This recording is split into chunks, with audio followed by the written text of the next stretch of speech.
కావలిపట్నంలో trunk రోడ్లో kids play జోన్ను ఏర్పాటు చేశారు. కావలి ఎమ్మెల్యే దగ్గుమాటి వెంకట కృష్ణారెడ్డి.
ఈ రోజున కావలి నడిపొట్టునందు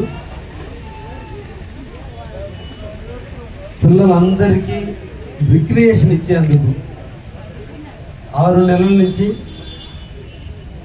6 సంవత్సరాల కాలం వరకు స్కూల్కి వెళ్ళలేని దశలో ఉన్నటువంటి పిల్లలందరూ కూడా ఈ రోజున సెల్ ఫోన్లకి అడిక్ట్ అయ్యేటువంటి టైంలో కావలిలో పిల్లలందరికీ ఒక రిక్రియేషన్ ఇవ్వాలి, వాళ్ళలో మానసిక వికాసాన్ని పెంచేందుకు, శారీరక దృఢత్వాన్ని పెంచేందుకు, ఒక కాంపిటీషన్ సిస్టాన్ని డెవలప్ చేసేందుకు, ఒక పట్టుదలను పెంచేందుకు, పిల్లల్లో ఒక రిక్రియేషన్ కోసం ఈ రోజున మా పిల్లలిద్దరూ కూడా కావలికి ఫంటాస్టిక్ ఒక ప్రోగ్రాన్ని కావలి ప్రజలందరికీ కూడా ఈరోజు అందించడం జరిగింది.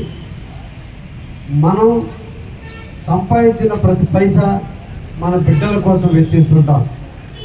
వాళ్ళకి ఉత్తమమైన లక్షణాలు నేర్పాలి, వాళ్ళకి మంచి నడవడికలు నేర్పాలి అనేది మనందరి యొక్క నానుడి.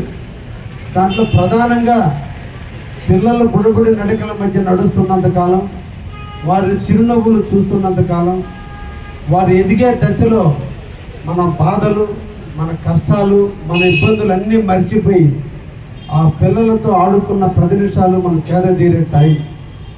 అటువంటి టైం ఇంకా పెంచాలి. ఆ పిల్లల్లో ఇంకా పరిపుష్టమైనటువంటి కొత్త విధానాలు, కొత్త లక్షణాలు నేర్చుకునేందుకు ఈ రోజున ఫంటాస్టిక్ యాజమాన్యం ఈ రోజున కావలి నడిపొట్టున ఈ ప్రోగ్రాన్ని, ఈ షాపును ఏర్పాటు చేయడం జరిగింది. ఈ సందర్భంగా కావలి నియోజకవర్గ ప్రజానికానికి అందరికీ కూడా కోట్ల రూపాయల ఆనందాన్ని ఇవ్వలేవు. ఎన్ని ఇళ్ళు కట్టుకున్నా ఒక ఇంట్లో నివసిస్తాం, కానీ ఒక పిల్లలతో ఆడుకున్నప్పుడే వయసుని, తారతమ్యతలను అన్నింటినీ మర్చిపోయి గడిపేటువంటి ఆ ప్రక్రియ మళ్ళా కావలిలో మొదలవుతుంది. దాన్ని అందరూ కూడా సద్వినియోగం చేసుకోండి. మీ పిల్లల కేరింతలు, మీ పిల్లల ఆనందాలు, భవిష్యత్తులో వాళ్ళ ఫోటోలు చూపించండు. చిన్న వయసులో ఆ పిల్లల్ని మీరు ఎలా ముద్దాడారు, ఎలా ఎత్తుకున్నారు, ఎలా వాళ్ళు ఆనందింప చేశారనే విషయాన్ని వాళ్ళు పెద్ద అయినప్పుడు మీరు తెలియజేసేదానికి ఇది ఒక బయోగ్రఫీగా కూడా పనిచేస్తుంది.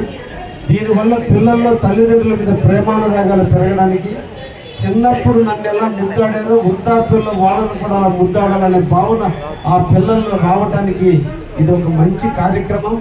ఈ కార్యక్రమాన్ని తప్పకుండా కావలి ప్రజలందరూ, ముఖ్యంగా కిడ్స్ తల్లిదండ్రులు అందరూ ఒక్కసారి విచ్చేయండి. ఇది కావలికి ఒక ఆణిముత్యంగా, కావలి ప్రజలకి ఒక ఆహ్లాదకరమైనటువంటి విధానంగా ఈరోజు యాజమాన్యం తీసుకొచ్చారు. కాబట్టి దీన్ని మనం అందరం కూడా కాపాడుకోవాల్సిన బాధ్యత ఉంది. ఎకనామికల్గా లేదా ఆర్థికంగా లేదంటే బిజినెస్ పరంగా కాదు, మన బిడ్డల ఆనందం కోసం ఈ షాపుని సందర్శించండి అని చెప్పి కావలి నియోజకవర్గ ప్రజానికాన్ని అందరినీ కూడా కోరుకుంటూ, ఈ బిడ్డలిద్దరిని కూడా ఆశీర్వదిస్తూ భవిష్యత్తులో ఇంకా మంచి కార్యక్రమాలు చేయాలని, కావలి ప్రజల రిక్రియేషన్కి మీరు ఎప్పుడు కూడా తోడ్పడండి అని ఈ సందర్భంగా వారికి నా బ్లెస్సింగ్స్ కూడా అందిస్తూ ముగిస్తున్నాను. Thank you.